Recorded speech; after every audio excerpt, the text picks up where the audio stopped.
Los hermanos sean unidos porque esa es la ley primera. Tengan unión verdadera en cualquier tiempo que sea, porque si entre ellos pelean, los devoran los de afuera. 90 buques mercantes, 20 de guerra, 20 de guerra.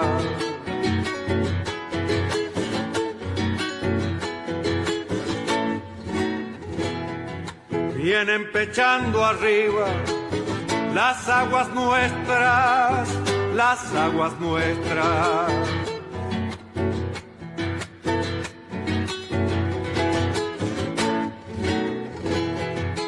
Veinte de guerra vienen con sus banderas, con sus banderas.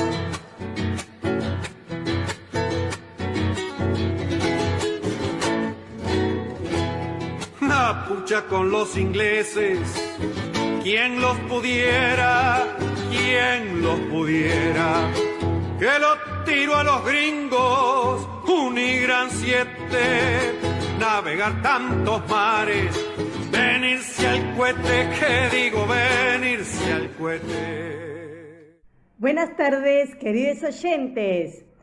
Con los acordes y el canto del triunfo, La Vuelta de Obligado, de Miguel Brasco y Alberto Merlo, interpretado por este último, hoy, 8 de mayo, damos comienzo al programa 231 de Obligados a Volver.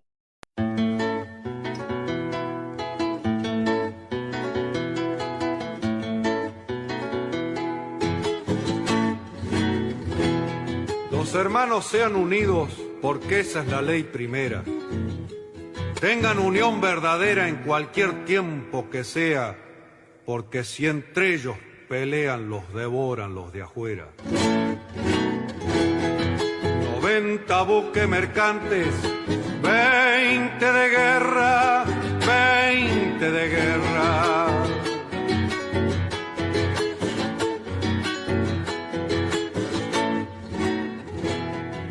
Vienen pechando arriba las aguas nuestras, las aguas nuestras.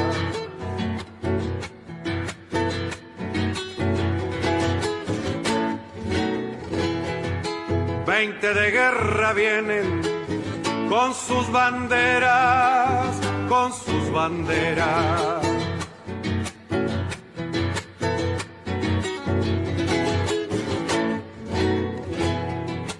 Pucha con los ingleses, quien los pudiera, quien los pudiera, que lo tiro a los gringos, Unigran 7, navegar tantos mares, venirse al cohete, que digo venirse al cohete.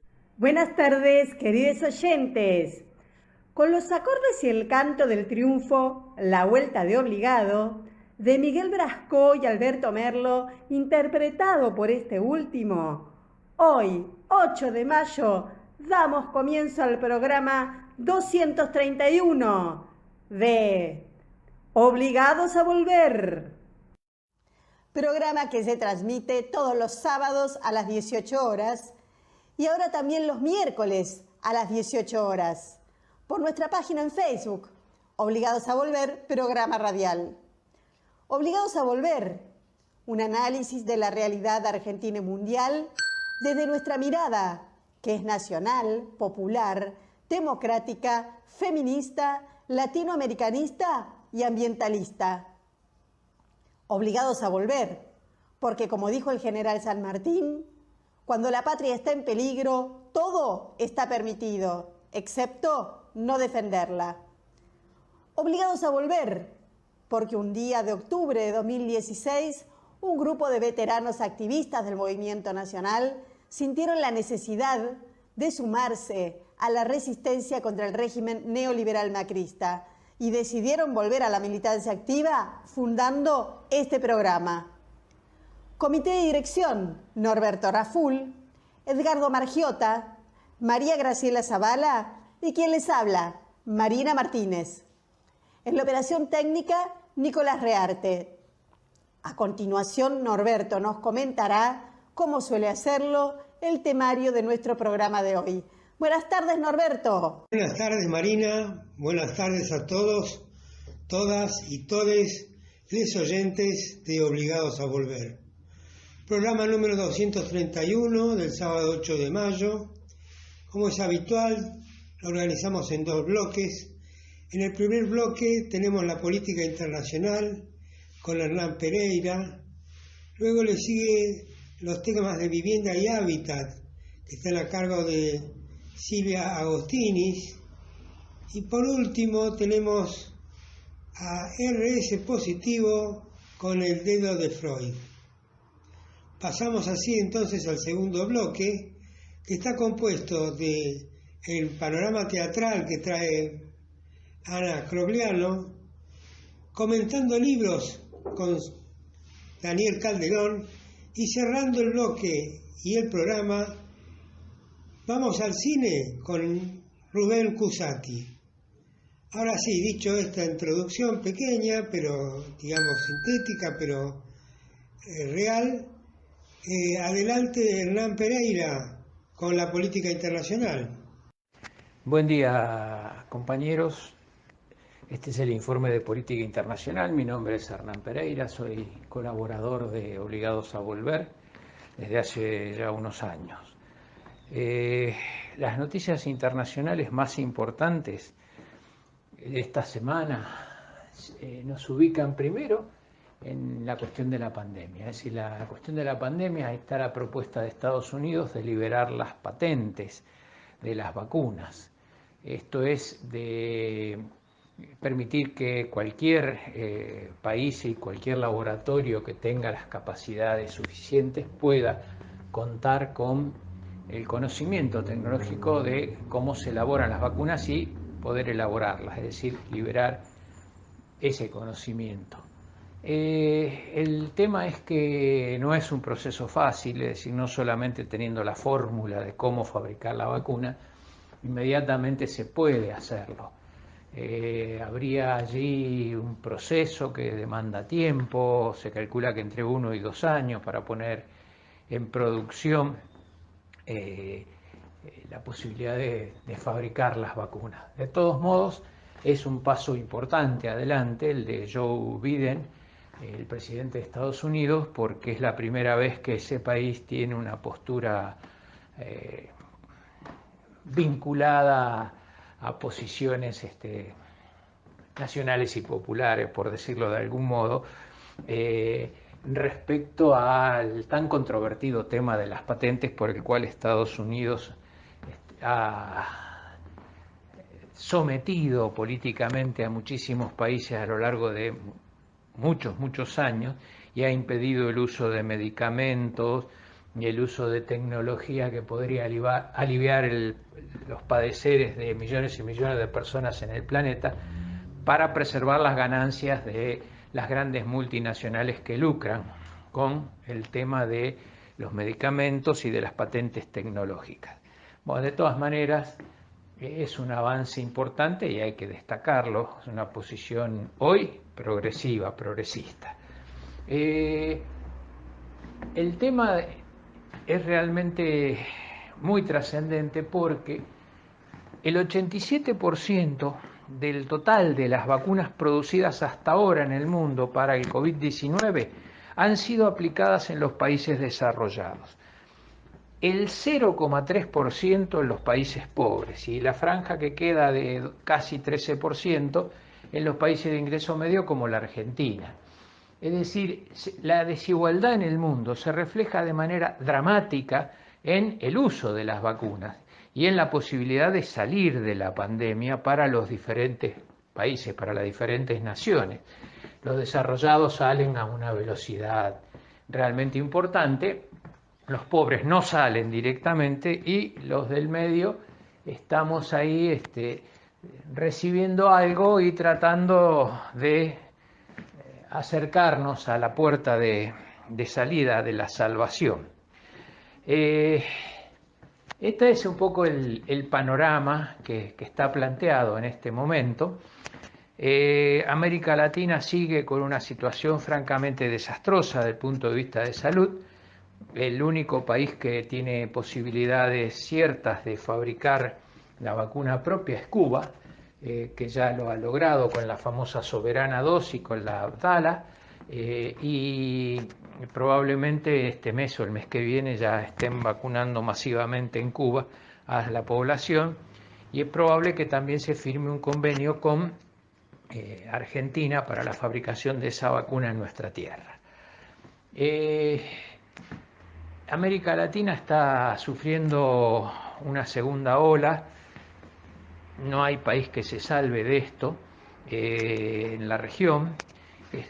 Realmente es muy dramático todo lo que está ocurriendo, sobre todo en América del Sur. Nosotros estamos también en el medio de ese temporal, vinculado con crecimiento de casos, el agotamiento del sistema de salud, el aumento del número de muertos por la pandemia, y problemas de todas las secuelas que esto naturalmente va a dejar. El ejemplo más importante de los efectos de la pandemia y de medidas de corte neoliberal en este momento está en Colombia. Colombia se desarrolla desde hace más de una semana una movilización popular muy importante en protesta por una reforma tributaria de carácter absolutamente regresivo que iba a castigar a la clase media y a los sectores más pobres, y iba a dejar indemne del pago de más impuestos a los más ricos, como es habitual por lo demás. Fíjense que la CEPAL acaba de producir un informe donde dice que en promedio del pago de impuestos al patrimonio y a la riqueza en los países desarrollados es del 8% del Producto Bruto Interno de esos países. En América Latina es del 1,8%. Y las clases dominantes de América Latina se quejan de la presión impositiva y además se llevan sus dineros afuera porque dicen que aquí no se puede trabajar ni se puede producir por la presión impositiva y por la voracidad estatal para meterles la mano en el bolsillo. Esto es realmente no solo ridículo, es falso, absolutamente falso, y lo que demuestra es el poco apego que tienen estas clases dominantes, estas clases dirigentes a sus propios países. Bueno, acá lo estamos padeciendo incluso con amenazas de secesión en el caso del radical Cornejo y algunos otros realmente elementos de la antipatria, Si querer dividir a la Argentina, querer desmembrar provincias de nuestra querida patria es realmente un acto de traición a la patria, En Colombia la protesta fue criminalmente reprimida por el gobierno de Iván Duque, un exponente de la derecha más recalcitrante del continente, con el saldo de 24 muertos reconocidos oficialmente, dice la oposición que son 37. La oposición, que está coordinada por el Comité Nacional del Paro, que agrupa cerca de 40 organizaciones populares de diversa índole, y que, pese a que el gobierno se ha visto obligado por el desborde de las manifestaciones a retirar el proyecto de reforma tributaria, ahora reclama un ingreso mínimo, un mejor manejo de la crisis de salud y la crisis sanitaria que soporta Colombia, y además el retiro de un proyecto de salud que se había enviado, que en los hechos significaba virtualmente la privatización de todo el sistema de salud de Colombia y que solo iban a recibir atención médica aquellos que pudieran pagarla. Esto es lo que está exigiendo el Comité de Salud. Las movilizaciones no cesan, hay convocadas medidas de lucha para la semana próxima. También hay de parte del gobierno una convocatoria al diálogo. Por primera vez acepta sentarse en la misma mesa que este Comité Nacional del Paro y discutir las demandas que se están planteando desde el nivel popular. El otro tema desgraciadamente importante es el resultado de la elección del gobierno regional de Madrid en España, donde triunfó el Partido Popular, la derecha, y donde también realizó una muy buena elección la ultraderecha de Vox, en detrimento del Partido Socialista, que era quien detentaba el gobierno de esa región y lo ha detentado durante muchísimos años. Prácticamente arrasó el Partido Popular, ganó en casi todos los municipios de la región madrileña, y excepto en algunos pocos del sur, donde la izquierda ha conservado electores y elecciones. Prácticamente se han eliminado del mapa político de España algunos partidos políticos, como el caso de Unidas Podemos, como el caso de algunos sectores de partidos del centro, que han perdido rotundamente. En este momento, incluso si hubiera elecciones generales en España, ganaría el Partido Popular, y en su alianza con Vox, que es la extrema derecha, los nazis españoles, o lo que queda del franquismo que ha vuelto, tendría mayoría absoluta en el Parlamento español. Bueno, este es un poco el resumen de lo acontecido en estos días.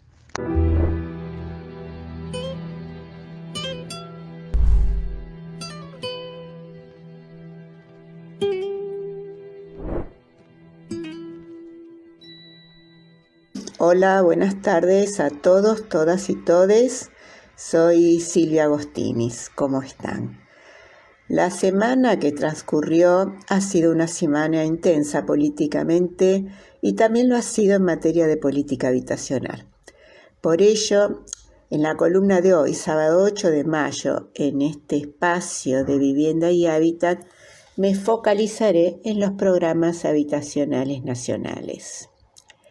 Decirles en primer lugar que, según declaraciones de Jorge Ferraresi, ministro de Desarrollo Territorial y Hábitat, en la entrevista periodística realizada por Jimena Fuertes y aparecida en Tiempo Argentino del domingo 2 de mayo, el gobierno nacional se ha propuesto la meta de, abro comillas, 240.000 viviendas que en los próximos 3 años van a ser habitadas por gente de carne y hueso, al decir del ministro. ¿Cuándo? ¿Cómo? ¿Dónde? ¿Con qué recursos? Etcétera, etcétera. Preguntas a borbotones pueden plantearse en nuestras cabezas, pues se trata de un anuncio de importancia por su magnitud. Bueno, vayamos por parte y veamos. Comienzo por lo inmediato. El programa Reconstruir. Sí, se trata de la terminación de 55.000 viviendas que, habiendo sido iniciadas en el último periodo de la presidencia de Cristina Fernández de Kirchner, quedaron paralizadas durante la gestión de Juntos por el Cambio.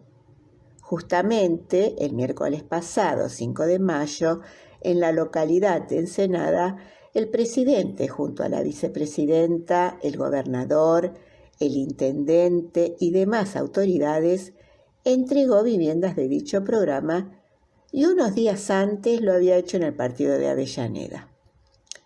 El acto de Ensenada fue importante en varios sentidos, especialmente por la foto. Sí, la llamada foto de la unidad, frente a la densidad política de la semana, de la cual otros columnistas se ocuparán. Simbólicamente, esta foto tuvo su importancia. Y en lo pertinente a lo específico de la vivienda, los dichos del presidente merecieron la respuesta de Iván Kerr, que lo hizo a través del diario La Nación. El doctor Iván Carlos Dagoberto Kerr fue secretario de Vivienda durante la presidencia del ingeniero Macri, y su conocimiento en materia habitacional lo adquirió en el Instituto de Vivienda de la Ciudad de Buenos Aires cuando aterrizó a ocupar un cargo directivo. Dicho organismo ha sido convertido por el macrismo en una escuela de formación y selección de cuadros en la gestión pública, desvirtuando en consecuencia el objetivo mismo del organismo en cuestión. Además de Kerr, quien estuviera al frente del ANSES, Emilio Basavilbaso, también se formó en el instituto.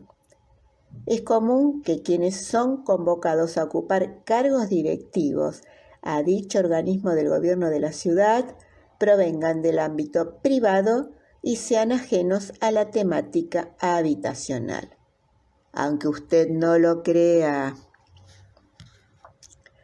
Seguiré por lo inmediato, preciso. El horizonte de concreción es a un año, un poquito más. Se trata de los créditos casa propia en dos modalidades, para refacción y construcción. Son en total 87.000 préstamos, 65.000 destinados a la refacción y con montos que oscilan entre los 100.000 y 240.000 pesos, destinados a financiar materiales y mano de obra en igual proporción. Los restantes 22.000 créditos para la construcción de vivienda nueva de hasta 60 metros cuadrados de superficie en lote propio. El monto máximo es de 4 millones de pesos a devolver en 30 años, no requiere ahorro previo y la actualización, tanto de esta como de la línea de créditos de refacción, será ajustada por la nueva fórmula Hogar.ar de actualización de capital basada en la evolución del coeficiente de variación salarial. Este nuevo coeficiente marca un cambio radical con el coeficiente implementado durante la gestión del mencionado Iván Carlos Godofredo Kerr. Tengamos presente los créditos UVA, en el cual el ajuste de las cuotas está desacoplado de los salarios y produjo las distorsiones comentadas en oportunidades previas. Resulta interesante prestar atención a dos limitaciones explicitadas en los créditos para construcción de viviendas casa propia, a saber, no se admitirán terrenos que se encuentren en barrios cerrados o privados, que su tasación supere los 3,5 millones de pesos o que no sean de titularidad de los o las solicitantes, salvo familiares directos. El terreno deberá estar escriturado antes del 31 de marzo del 2021. Solo será posible construir los modelos de viviendas del programa, a excepción de quienes construyan al fondo o arriba de la casa de sus padres. La construcción deberá ser destinada a la construcción de vivienda única, familiar y de ocupación permanente y no superar los 60 metros cuadrados de superficie. Bueno, estas limitaciones están destinadas a evitar filtraciones, como suele definirse aquellos casos que acceden a programas sociales y no eran los destinatarios pensados. Filtraciones pasibles y posibles a partir de los intersticios de las definiciones o no definiciones. Personalmente me ha pasado de estar vacacionando en Sierra de los Padres, Mar de Cobo, Mar del Sur, y encontrarme con carteles de Procrear en construcciones que por su factura, emplazamiento y demás yerba, me preguntaba, ¿cómo? Indudablemente se ha aprendido de la experiencia y en estas limitaciones leídas se refleja. Respecto a los modelos, decirles que pedí la opinión de un especialista y me confirmó que perfectamente se pueden construir con el monto del préstamo y en el tiempo previsto de 1 año. Asimismo me dijo que los prototipos son muy interesantes en su planteo. Son 3 los prototipos y que 2 de ellos son fácilmente ampliables en un futuro. También me aclaró que en los préstamos Procrear, con los cuales trabajó en calidad de director de obra de proyectos concretados, si bien ofrecían modelos posibles, no estaban obligados en aquel momento a ceñirse a los mismos. Para ir cerrando los créditos casa propia, decirles que ayer, viernes 7, cerró la convocatoria. El número de inscriptos en los primeros 10 días totalizaban 110.000 familias distribuidas en todo el país frente a un cupo, como ya lo dijéramos, de 65.000 créditos para refacción y 22.000 créditos para la construcción. Repasemos.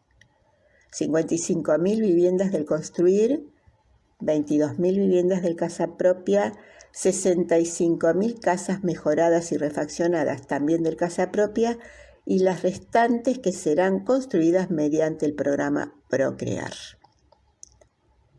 Pero esta columna estaría incompleta si no puntualizara las concepciones e ideas que sustentan este modo de afrontar la temática habitacional, según palabras del propio ministro Ferraresi en la entrevista ya comentada. Generar la posibilidad de tener una vivienda propia es clave para el arraigo y el no hacinamiento. La política de vivienda no la debe definir el sistema financiero, sino el Estado Nacional. La compra de vivienda no genera producción. Nosotros queremos mover la economía a partir del trabajo, la producción y el consumo. Estamos convencidos de que para resolver y mejorar el tema de los alquileres no tenemos que subir la oferta, sino disminuir la demanda. O sea, que muchos que antes alquilaban ahora puedan tener su casa. Bueno, hasta aquí ha llegado la columna de hoy. Me despido de todas, todes y todos. Hasta el próximo encuentro, ya sea en los programas o bien en las noticias obligadas comentadas. Sigámonos cuidando y nuevamente hasta la próxima. Buen fin de semana.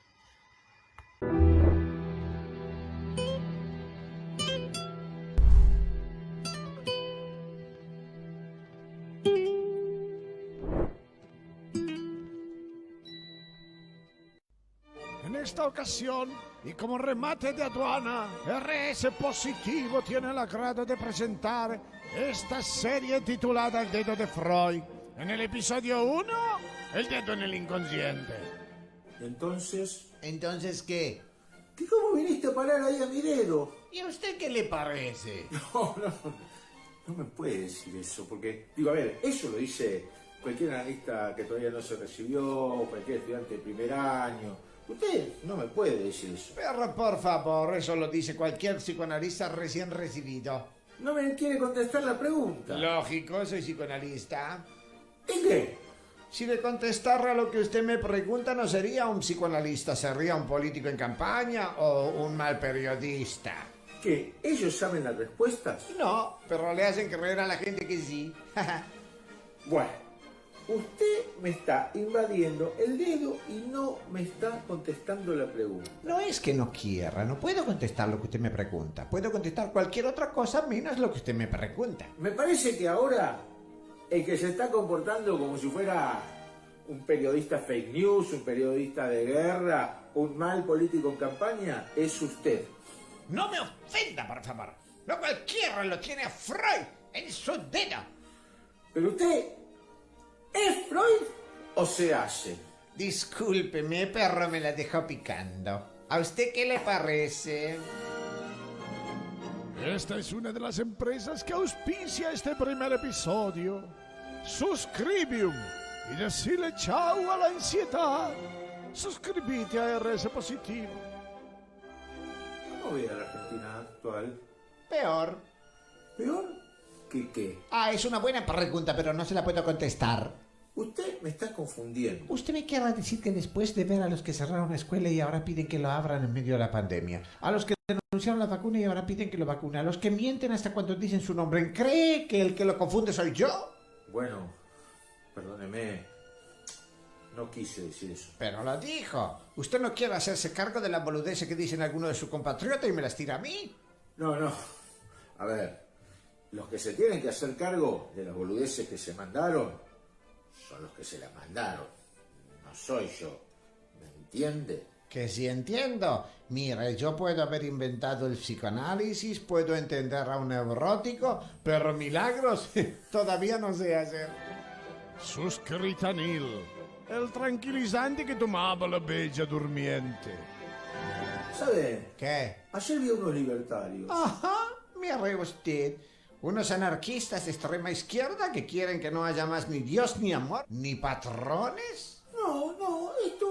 Esto será más bien de derecha, quieren ir a cualquier lado a pesar de que haya una pandemia, quieren poder comprar dólares, quieren salir a la calle sin barbijo, contagiar a medio mundo, tomar cerveza en medio de la cuarentena. Ah, pero en mis tiempos a esos no le decían libertarios. Ah, ¿y cómo los llamaban? Ah, no los llamaban de ninguna manera. Le metían una camisa de fuerza y adentro. No, pero bueno, hoy ya no se hace eso, ¿no? Esos viejos exprimidos no se hace más.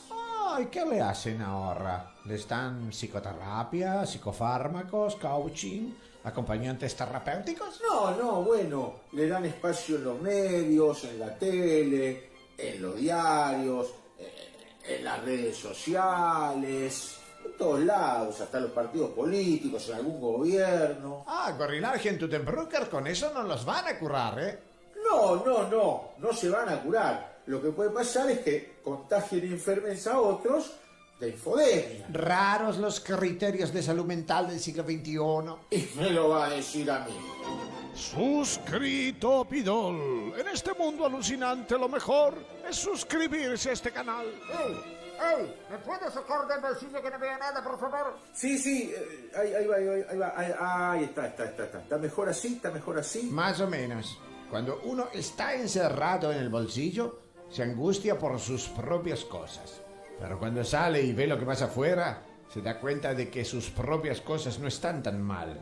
Por comparación, no sé si comprenden. Bueno, pero usted tiene un bolsillito donde meterse, yo no tengo ni eso. Ajá, ¿a usted lo asusta la realidad externa? No es la realidad externa, ¿sabe cuál es el problema? Mira, cada vez que hay algo que me parece que está más o menos bien, me dicen que está muy mal.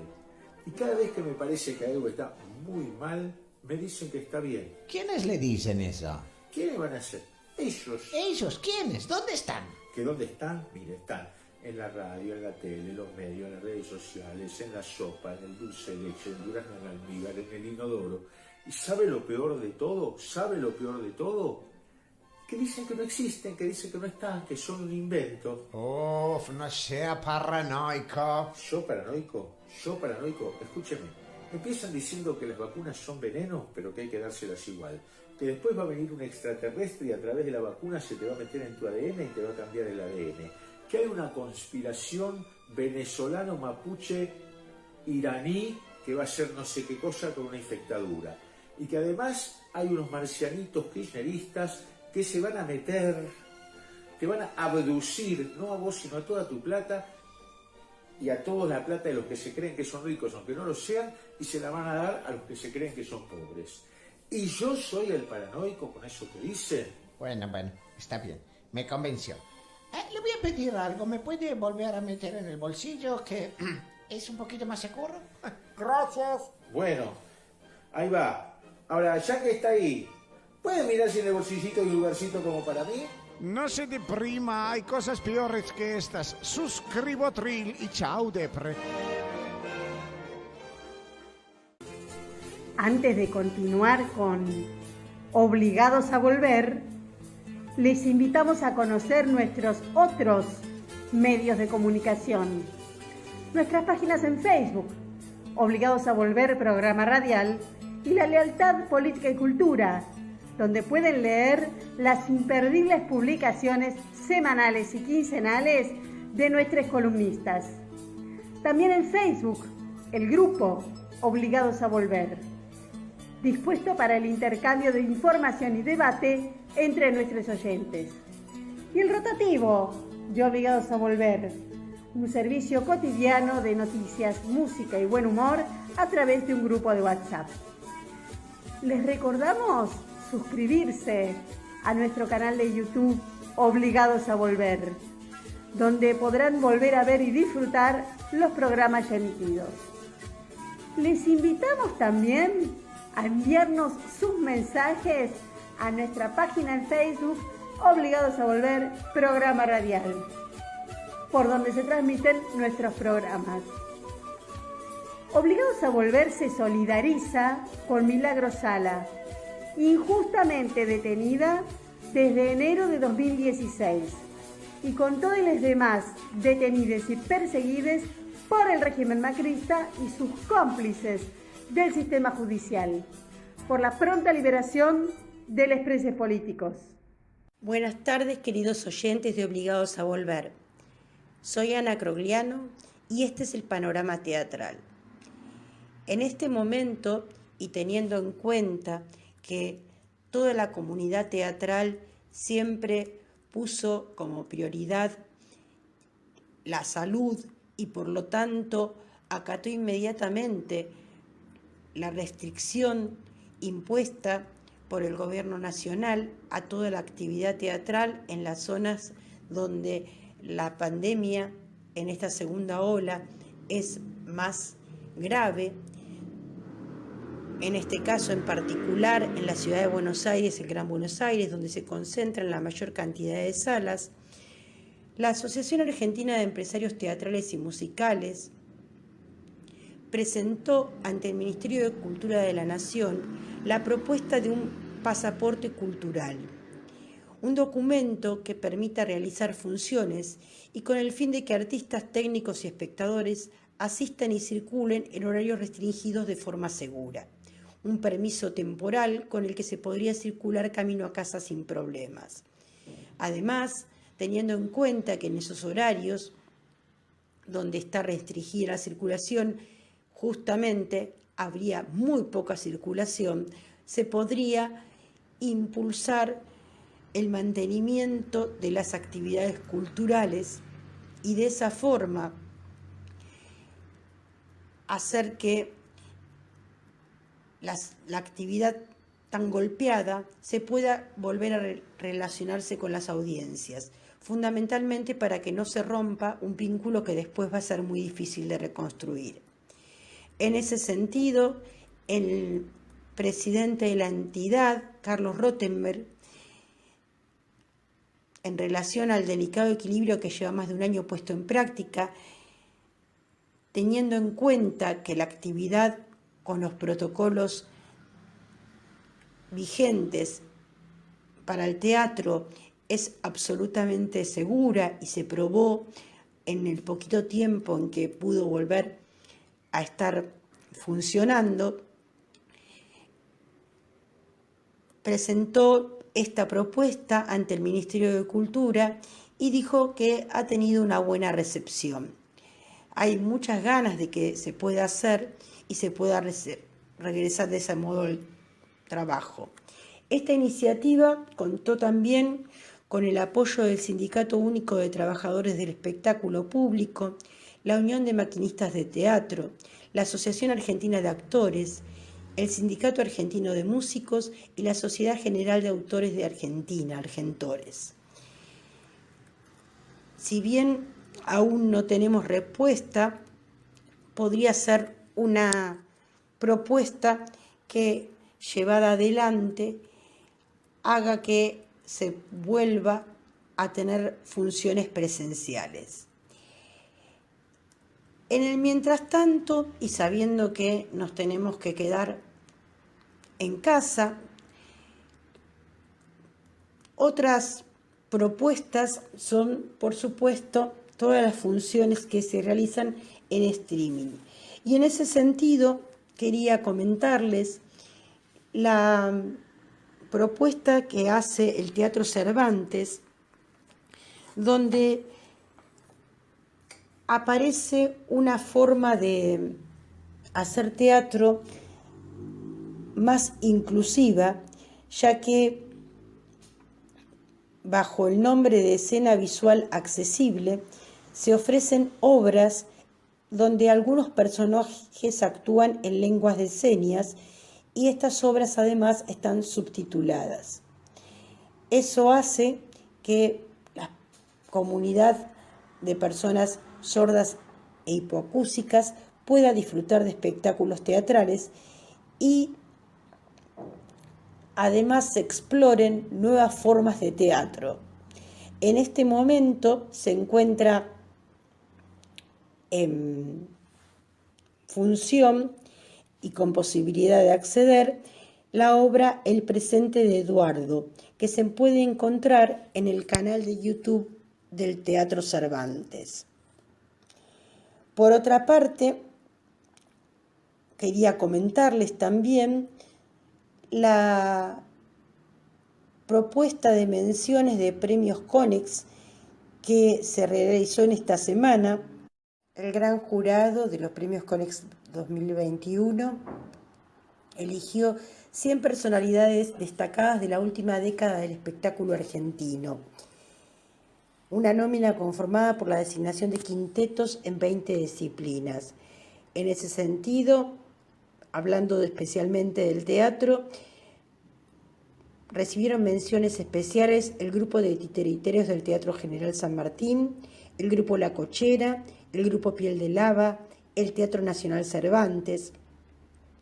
Menciones especiales por su destacada trayectoria Héctor Alterio y Pepe Soriano.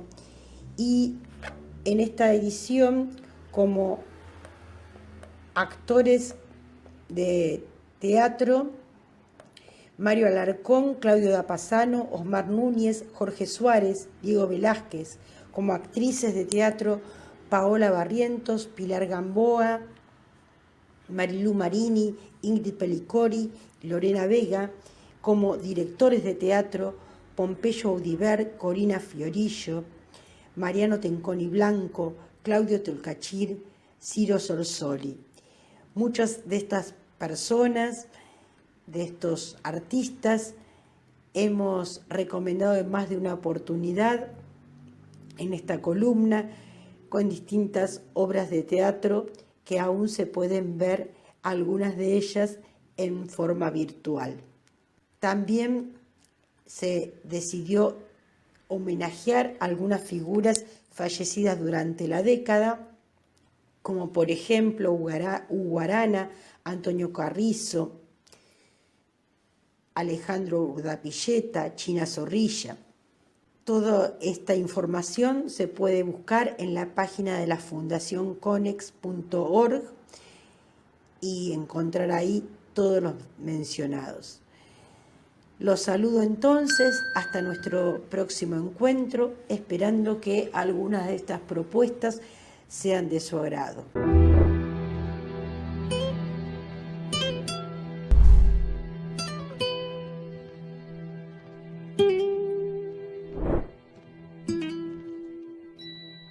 Hola amigos, en esta nueva entrega hablando de libros, voy a hablar de un escritor argentino que acaba de fallecer el 29 de marzo, Carlos Busquet. Carlos Busquet, chaqueño, nacido en 1970, murió muy joven, a los 50 años. Escribió 2 novelas nada más. En realidad, una novela y un libro de no ficción al que cuesta catalogar si es novela o qué es, y sobre el cual hoy voy a hablar, que se llama Magnetizado. Su primera novela, Bajo este sol tremendo, impactó. Realmente no parecía la obra de un principiante. Era una novela con una estructura terriblemente sólida, absolutamente bien escrita, sin desperdicio, con una prosa escueta, sintética, sin concesiones, como era Busquet, por otra parte. Y fue un éxito editorial, fue finalista del premio Herralde, no lo ganó, pero Editorial Anagrama lo editó, y además fue traducido a varios idiomas. Y ayudó a crear un cierto culto alrededor de Busquet, entre los que yo me incluyo, que vivíamos esperando otra obra, que sin embargo tardó 9 años porque cuando escribió Bajo este sol tremendo, él estaba pasando un momento muy terrible de su vida, como fue toda su vida en realidad. Fue un hombre de una vida muy sufrida, que lo acerca mucho a a la vida de Bukowski en algunos aspectos. Él lo reconoce y también lo niega, las dos cosas a la vez. Y creo que tiene razón, ¿no?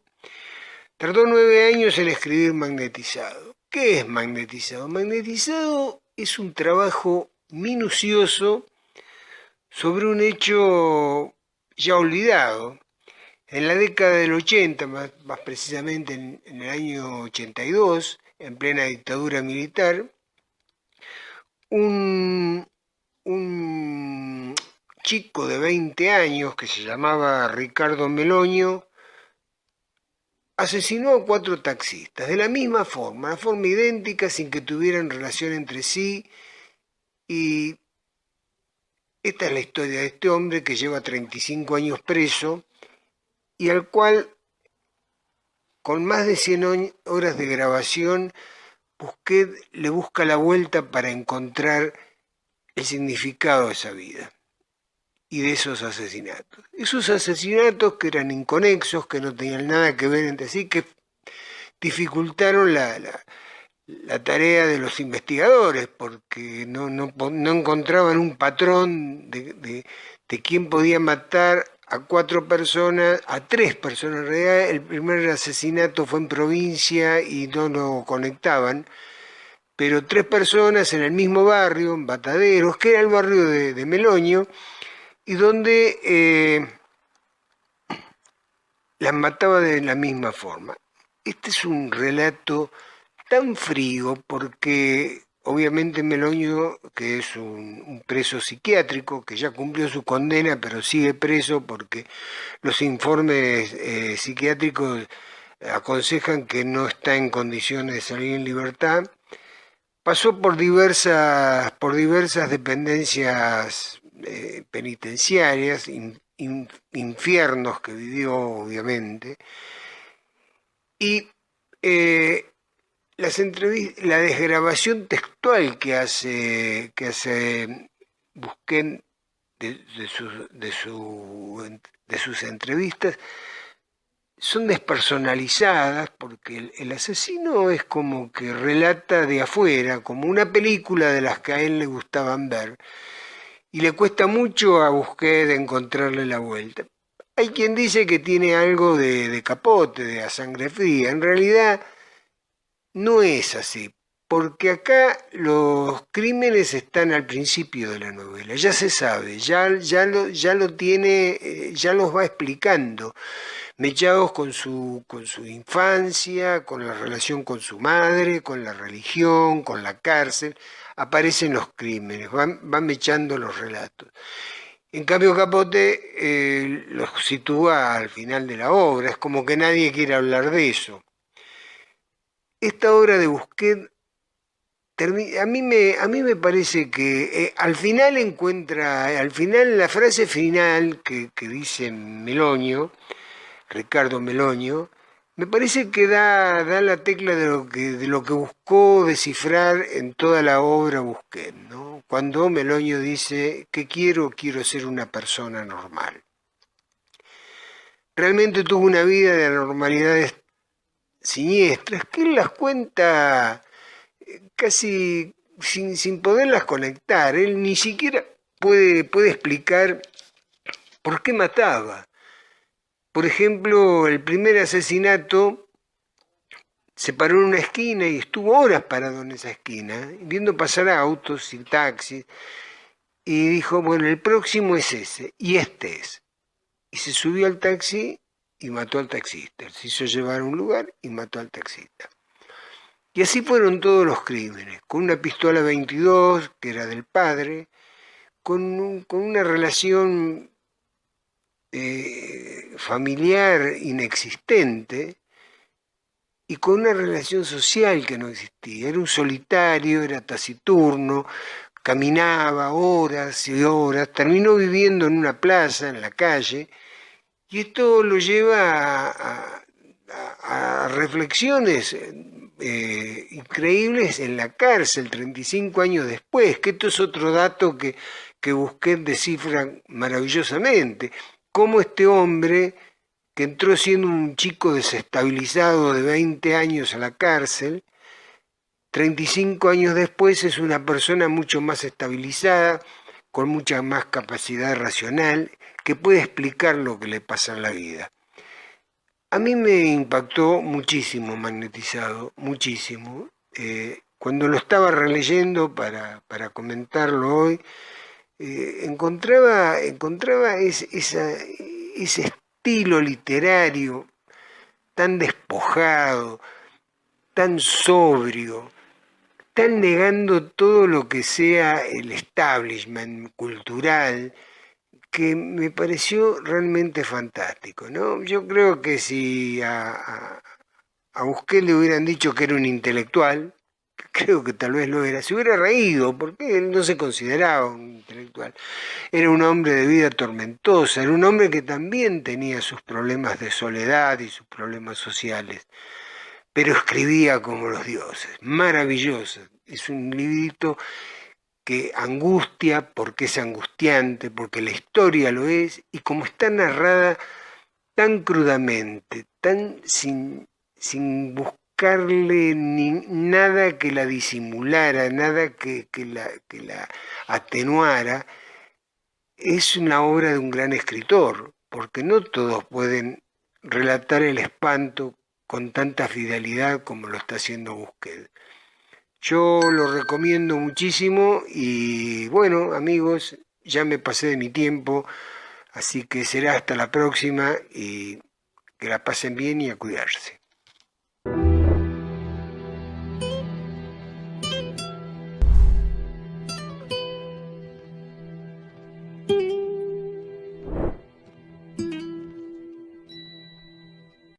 Buenas tardes, soy Rubén Cusati y si debiera elegir las mejores películas estaría en el podio Una historia de amor, de Krzysztof Kieślowski. Una historia de desamor y en fin una gran historia de amor de la que nos hacemos cómplices. En principio fue una serie para TV llamada El Decálogo y corresponde al sexto mandamiento. Solo 2 de esos capítulos fueron ampliados a largometrajes: No matarás y el que nos ocupará hoy, No fornicarás. Para Kieślowski, la TV no era un género menor, sino que los productores consideran a sus espectadores como idiotas y hacen de las vivencias de las personas un espectáculo patético y grotesco. Él, en cambio, hace con el cine y también con la TV que sus personajes penetren en sus cuartos y queden solo consigo mismos, con sus deseos eternos. Nos enseña que la vida a veces no tiene sentido y otras es maravillosa, y define a los cinéfilos como los observadores de la vida. En la película amplió el guión, pero lo mejor es el sublime final esperanzador, pleno de poesía. Kieślowski fue hacedor de grandes proyectos que abarcaron varias películas, como los 3 colores de la bandera francesa: azul, blanco y rojo, aunque siempre con historias mínimas, más que sociales o políticas. El joven Tomek roba un telescopio y espía obsesionado a su muy atractiva vecina Magda, de intensa vida sexual, cumpliendo un rito cotidiano, y hará lo que sea para verla. El antecedente es La ventana indiscreta de Hitchcock, pero aquí no hay asesino, sino que lo que se busca es el interior de los personajes, cuando se cae la máscara de la afuera y se ven dentro de sí mismos. El muchacho se relaciona con el mundo a través de la ventana, de su departamento y de su trabajo.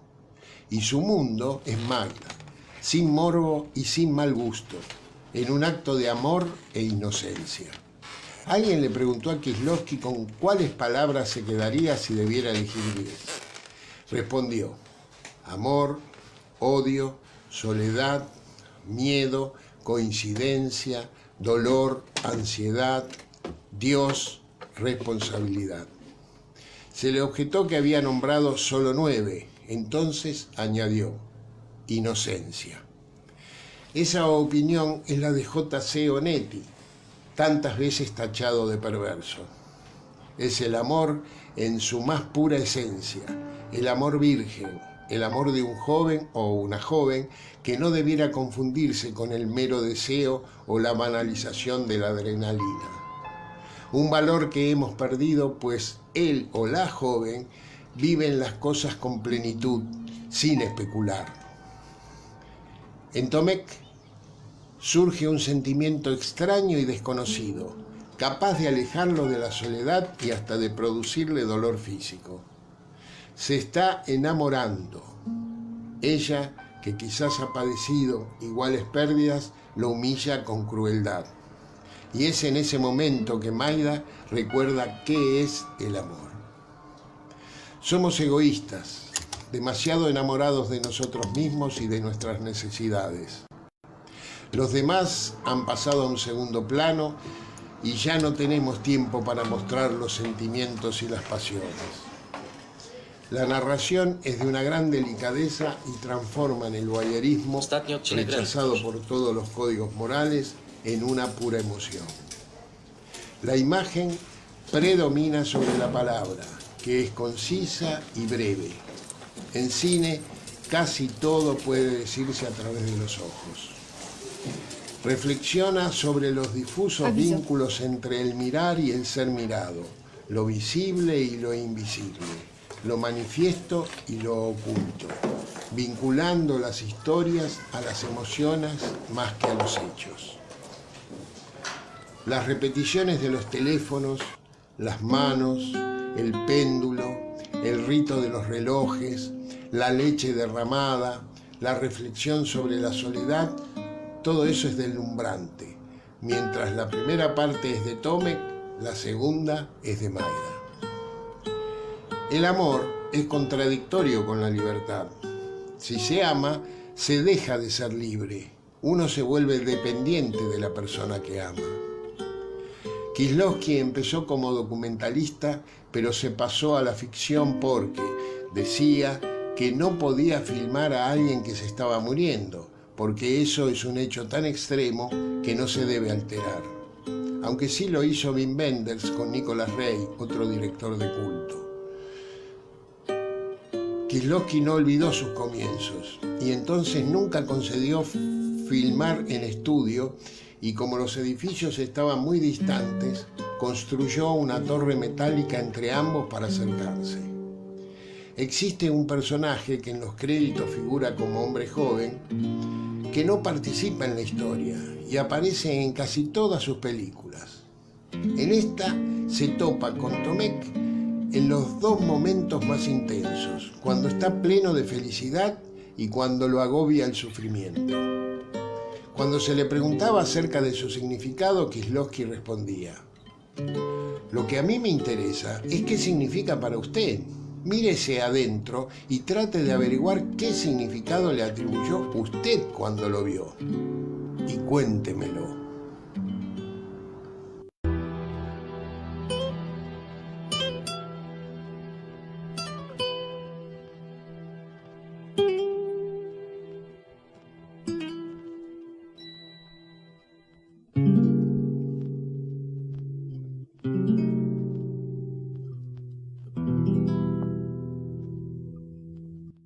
Se nos está terminando el programa. Agradecemos a nuestro operador Nicolás Rearte por su trabajo que nos permite salir al aire.